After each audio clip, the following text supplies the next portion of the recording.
apologize. There's things going on here. I haven't done this. So I'm making, wow, some breakfast here. I know, it's noon, so maybe it's lunch, but it's breakfast food.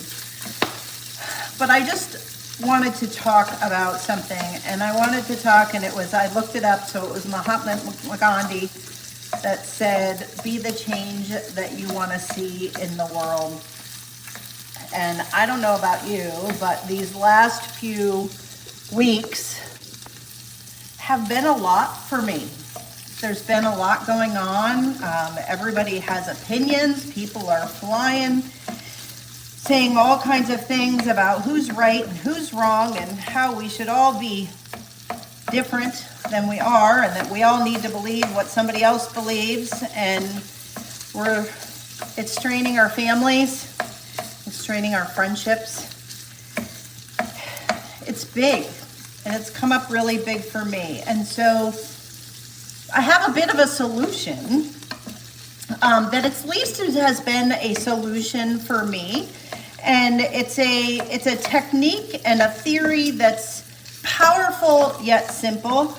I use it in the grief space to help people a lot of times with things that they get really stuck on when we get really stuck in our head. So for example, when we feel really guilty about some things that have happened. And what do we do with that guilt? And so it's the work of Byron Katie. And if you don't know who Byron Katie is, you should. Her work is very powerful. And like I said, it's very, very simple. So if you are having views right now and feeling anger, feeling angst, feeling unsure of what's going to happen next and for whom, we got some butter. I want you to know that you're not alone and that I want to share this technique with you, hopefully so that it will help. I really, really want it to help. And so here's the thing. If you have troubling thoughts of any kind, thoughts of anger, or feeling like things aren't right in the world, what you want to do first is you want to define it. So Byron Katie talks about finding a phrase, right? Whether it's Trump is wrong, Trump is right, Biden is wrong, whether it's, what happened to Charlie Kirk was terrible, people are irrational about what's going on with Charlie Kirk. This line of thinking is right, this line of thinking is wrong. Write the thing down that's disturbing for you, that makes you angry or challenged. And really when Byron Katie talks about it, she says, what are the things that make you suffer? The things that hurt you. And so, and again, this works in all aspects of life. Like I said, I oftentimes relate it to grief. And so if you are actively grieving, you can use it for your grief. If it's some other situation that you're upset about, you can use it for that. Making some potatoes and some sausage and then some eggs too. So all of these things you can deal with this technique. So the first step in the technique is to write down the thing. What is the phrase? And get really clear on what the phrase is that you find troubling. It doesn't matter if it's troubling to anyone else. It's really just what's troubling to you. And if it's troubling to you, then obviously that's what's most important. So it doesn't matter what your belief is. I should have been more prepared with all of this stuff.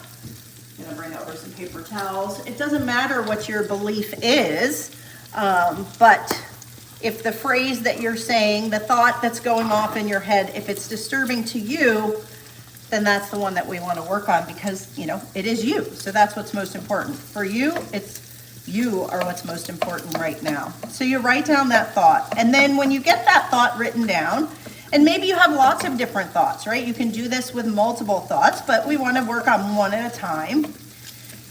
And And so then you say, okay, here's the thought, right? So maybe a thought is like, this person lied to me. That could be a thought. Or I did something wrong. Or what this person did was wrong. Whatever that is, you write that down and then you say, is this true? And you ask yourself, is it true? And a lot of times at first glance, most of us will say, yes, I wrote down this thought. I believe this thought to be true. That's why I wrote it down. So yes, it's 100%, 1,000% true. And then the second question is, can you absolutely know for sure that it's true? And the work of Byron Katie talks about it being an inquiry. So what you want to do is you want to spend a little bit of time thinking about the thoughts that you're thinking, the beliefs that you have, the opinions that you have, right? The opinions that other people have that maybe you disagree with. Maybe you're judging people because of it. You want to write those things down. And you ask yourself, is your thought true? Can you absolutely know for sure that it's true? And like I said, you want to spend time in inquiry. You want to ask yourself, is it really true? Is there any scenario where it might not be true? Is there anything that you can think of? And you spend time sitting in that. And then once you've done that and you've spent some time in inquiry, we move to the third question. So the first question was, is it true? The second question is, can you absolutely for sure know that it's true? And then the third question is, when you think this thought, when you believe this thought, what happens? What happens for you? What are the things that you do? How do you feel? How does your body respond? Are there places where your body tightens up? Or do you get really angry? Or do you find that you want to lash out at someone? Do you write things on social media that maybe you shouldn't really do and you're like, oh, I need to take that back? What are the things? What happens when you believe that thought? What happens for you? And then when you're done with that thought, right? And again, get really, really clear on what happens. What's the negative side? You know, if this thought is really disturbing and things are happening, well, what's the negative? What's the downside? How is it affecting your relationships? How is it affecting your own mental well-being? How is it affecting any other relationships that you have, right? How are you showing up? Are you hurting your dog? Are you kicking your dog? Are you yelling at your kids too much? Guilty. Right? How is that showing up? So you want to get really clear on that. So that's the third question. And then the last question is, if you didn't have that thought, who would you be without that thought?